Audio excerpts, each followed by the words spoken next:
For many years, I lived in my sister's shadow and was treated as the lesser child. Even after I tried to mend things with my parents, they still missed my wedding to attend her luncheon. That doesn't sit well with me. I've made an effort to convince myself that it was all in my head, but as I grew older, everything seemed to come together at once. I made it clear that my feelings were valid. The favorite child was her. She was favored more by the family members. Regardless of her actions, regardless of how absurd they were, she was consistently granted the benefit of the doubt. It was not a pleasant feeling, even though I wasn't.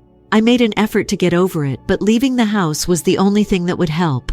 I think I was successful in doing that since I've been able to take much better care of my mental health ever since I moved out. However, I would be lying if I claimed that everything was all right since my sister did everything in her power to damage my reputation with my parents after I moved out when I was 18. She came clean to my parents about my drug and alcohol use when I wasn't there. I was not believed by my parents. They never gave trusting me a second thought. They couldn't bother me, but I was willing to take a drug test to prove my innocence. Yes. The lesson of the story is that in general, my sister is the reason I don't get along well with my parents. After I moved out and everything had settled down, I didn't speak to my parents for about 2 years. I was content the way I was, not wanting to engage with them at all. To tell the truth, I could concentrate on everything else, including my life, profession, and lover. I was living a contented life, completely unaware of their impact on me. However, I wasn't speaking with them during the first few months of lockdown, when things got worse after COVID struck. Then, though, I learned that my dad was in the hospital. I believed that a daughter had an obligation to support her father. I don't think you should treat people the same way you treat me. I want to treat people the way I want to be treated, and I wanted to be there for him in spite of everything. Because of his hospital stay, I began to communicate with my parents. Since then, everything has been good. We got to work on patching up our relationship. Although my sister wasn't thrilled about it, I made sure she understood that I'm prepared to maintain my position. In addition, I made the decision to lend my parents as much assistance as I could when they approached me with their financial difficulties. I realize this is ridiculous, but I had this mentality that if I showed up wherever my sister was missing, I would be treated equally. This was due to my knowledge that my sister was only a stone's throw away from ruining our entire relationship. Providing for their financial needs really paid off for me, the way I had intended, since my parents were upfront about my sister's absences whenever she attempted to do something wrong.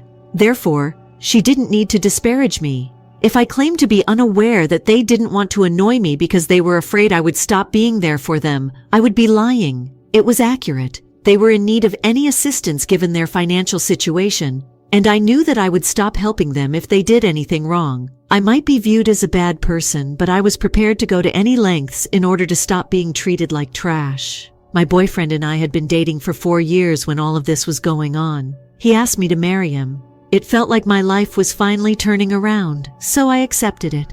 I got along well with my parents in a symbiotic relationship. My job was going well, and on top of that, my boyfriend and I were engaged to be married. Everything was planned out beautifully, and I was very excited. The only person who was not excited was my sister. She could not imagine why I thought I should get married so young when she's not even married. Here's the problem, though. My sister has never had a stable relationship or a long-lasting relationship. Her relationships barely lasted a year, so no wonder why she's not married. But her entire logic of I should not get married because she's not married sounded like a bunch of horseshit, if I'm being honest, so I respectfully ignored her. The wedding was to be on a weekend so that everyone can attend, and I sent out the invitations. I sent invitations to my sister and my parents because despite everything, I really wanted my family to be there. The wedding was a week ago last Saturday, and guess what happened? My parents did not show up. You could be thinking that something had happened, or something, maybe something major. No, they did not show up because my sister decided to host a lunch at her place on the same date, and my parents decided it's much more important to meet their older daughter for her lunch than be there for their youngest daughter for her wedding. Seeing the way they behaved messed me up completely. I did not like it in the slightest. I felt like this was a sick joke because they did not even tell me that they were not going to come. I waited for 30 minutes, hoping they would show up until my mom showed me the post my sister made on her social media, and that was when I found out that they were not coming. They looked so happy sitting next to her, as if she was the only daughter that they had. I decided at that moment I do not plan on helping them anymore. I determined that I'm 7 years too late to cut them off, but now is as good a time as any. So that is what I did after my wedding was done. I sent them a note plainly expressing that I will never consider them as my parents again, because they have constantly picked my sister over me, even when I have pulled through anywhere she liked, and as they refuse to respect me, I will not respect them either. Since then, I've stopped calling them mom and dad, and they're not happy. They have given me multiple texts trying to excuse their behavior, but I am adamant. I do not plan on being kind to them in the slightest. But somewhere I feel like a gigantic a-hole for treating them that way. So I guess that's why I'm here. Or am I overthinking? First update, hey everyone, I sincerely appreciate you guys being there for me. Sorry it took me a while to update you guys. I was out for my honeymoon. I felt it would be appropriate to share my feelings with you all since my return yesterday. I don't feel like the a-hole overall, but it made me thrilled to hear from you people that I am into it. Since then, my family has been consistently texting me on the internet, so I've been ignoring them all. I'm the one exaggerating. My sister and dad believe they did nothing wrong. My refusal to pay for their belongings has also angered my parents. They are well aware that my sister doesn't have extra money, therefore she won't be paying for anything. But whatever. I have no intention of maintaining my friendship with them. I detest how they caused me to feel that way. Second update. I am aware that it has been roughly 3 days since my last update to you all. My mother visited me at home yesterday. She had been waiting outside my apartment for what seemed like hours before I arrived, even though I had absolutely no desire to speak with her. Later on, my neighbors informed me of this. I reasoned that I might as well give her access. It was a bad choice to make that. My mother began to lose her mind about me as soon as the doors shut. How dare I make them out to be the bad guys? She thought I was being a huge bitch. She advised me not to act as like he is my only family member just because I recently got married. My sister and parents are members of my family, and I should respect them as such. I told her that if she ever treated me like family, then everything she was saying would make sense, but she never did. Every time I needed them, I was always treated as like I was worthless. She failed to arrive. What good is it therefore that she came to me and now acts as though I have some significance for her? I also reminded her that on the day of my wedding, she had the option to be there for me, but she had chosen my sister instead. However, my mother's ego was so high that she did not consider what she was doing to be wrong in any way. Observing her conduct in that manner was pitiful. It was depressing. She didn't believe anything she did was inappropriate in the slightest, or that it could offend anyone. Rather, she was adamant that I had overreacted, and I detested it. I urged her to leave and never to contact me again until she was prepared to acknowledge that she has been prioritizing my sister over me and that her behavior toward me will change. My mother called me insane, and I told her that if that's how she feels, she's free to walk away and never contact me again. 3 updates. Hi to all of you. I apologize for not getting back to you all sooner. I am grateful to everyone who encouraged me when I asked them to. I'm going to break up with my folks. Thank you so much for that. In the previous update, I informed you all about the outcome of my conversation with my mother. Since then, we have not spoken. I had been disregarding my father's attempts to reach out to me. I received a social media message from my sister urging me to quit overreacting and mature. However, she valued lunch greatly, and family members occasionally had to make compromises for one another. I had been adamant about the whole thing and informed her and my father the same thing I told my mother. Even while I really desire a good relationship with my parents, I won't be the only one assuming responsibility if they aren't prepared to put in the necessary effort. To be quite honest, you are my hero because I have a family that is openly biased, and I find myself in a similar scenario to yours. To be honest, I would follow your lead and do the same thing if I could leave. If they are unwilling to be your parents, then they are not deserving of the title mom and dad. Those who disagree are welcome to go for a lengthy stroll off a small pier. Next narrative. I'm a 25-year-old man, and I've been dating my girlfriend, a 23-year-old woman, for about 4 years. Upon first introducing her to my friends, I observed that she was genuinely getting along with my 25-year-old male cousin Dan. Their sense of humor and interests were similar. The best part of our first New Year's together was watching my girlfriend get him wasted on tequila and challenge him to a shots competition. Given how close Dan and I are, it gave me great pleasure to see them become friends. Joanna, a 24-year-old woman, and Dan began dating 1.5 years ago. In December of last year, they got engaged. I received a call from him last week asking if I would like to be the best man at his wedding. I of course said yes. I mentioned to her how happy my girlfriend was about them and the wedding while we were chatting. At that point, he became silent. When I asked him if anything had happened, he replied that he and Joanna had made the decision to have a small wedding attended only by close family and friends, and that anyone who wasn't married or at least engaged wasn't allowed to bring a partner. I became enraged and questioned how they could have come up with this rule without considering our relationship. Dan informed me that although he really wanted my girlfriend to be there, other people would expect it as well if they made an exception for us. Thus, he was at a loss for action. My girlfriend was obviously hurt when I told her what had happened. I texted Joanna 2 days ago to find out if she and Dan had talked about our predicament. She declared that she doesn't think of her family and that she doesn't want a stranger to attend their wedding, no matter how committed our partnership is. I lost my cool and angrily informed Joanna that since my girlfriend didn't make an effort to establish ties with any family members outside of Dan's parents, the majority of Dan's family, and consequently mine, view her as more of a member than they do.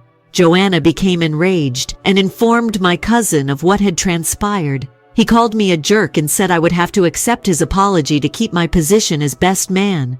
I told him to go ahead and do it because if my girlfriend isn't invited, I won't be at the wedding. My fiancé keeps pushing me to just apologize because she doesn't want to be the reason I can no longer have a relationship with my cousin. But Dan hasn't spoken to me since. A wedding invitation is not a summons, in my opinion. They are allowed to choose what they want. However, you have the option to turn down the invitation. At a wedding that is already small, what kind of earth-shattering torrent of plus ones are they expecting?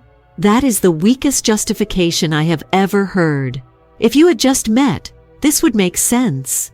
In the event that you were a frequent visitor, this may even make sense. But you're the best man, and you've been seeing your girlfriend for 4 years.